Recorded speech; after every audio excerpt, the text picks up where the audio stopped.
A Comissão de Assuntos Econômicos ouviu representantes de setores da economia sobre regimes diferenciados e específicos.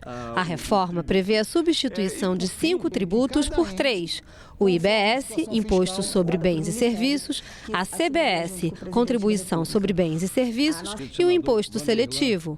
Os participantes solicitaram ajustes em vários itens do texto da reforma, que já tem mais de 1.200 emendas. Eu trago aqui alguns pontos em relação ao PLP 68 que nós entendemos que merecem ajustes nessa casa. Tá?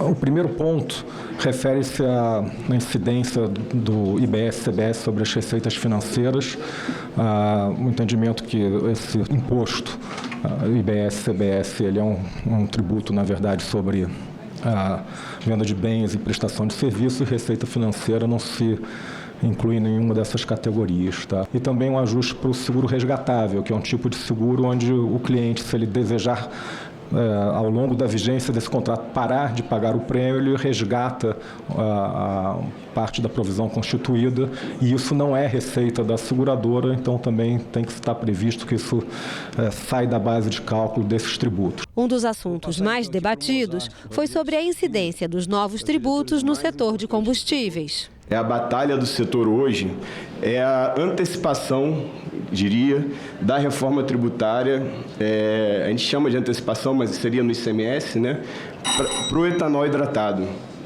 Porque hoje a gasolina, ela tem uma incidência monofásica, o diesel tem uma incidência monofásica, o GLP tem uma incidência monofásica, o etanol anidro, que é misturado na gasolina A para sair a gasolina C que todo mundo coloca no posto aqui, ele é monofásico, mas o etanol hidratado não é monofásico. Ele incide no produtor, o ICMS incide no produtor e incide no distribuidor. E o distribuidor, ele hoje é o contribuinte responsável substituto tributário do etanol hidratado. O excesso de regimes específicos e o sistema de devolução de crédito para contribuintes são questões preocupantes da reforma, segundo o especialista no assunto. A primeira questão que preocupa é o excesso de regimes específicos e de exceções. A alíquota geral estimada nas nossas contas lá na Warren, ela chega a 33%. Mas o projeto de lei complementar prevê uma trava. Essa trava não vai funcionar, porque a Constituição vale mais do que a lei complementar, percebe?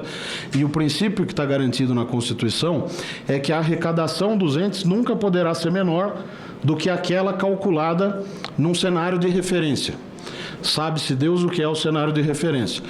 Portanto, a alíquota calculada para garantir as exceções, para garantir os regimes específicos e diferenciados principalmente, e para garantir a manutenção da carga tributária, que é disso que se trata, vai precisar ser muito maior do que aqueles 26,5%. O representante do Ministério da Fazenda falou sobre os pontos mais polêmicos.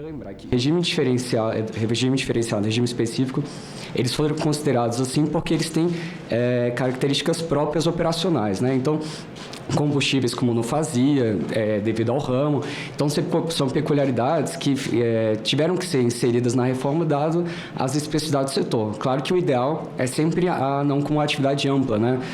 Mas todo resíduo ele é inerente ao sistema tributário e a gente tem que ter isso presente, né?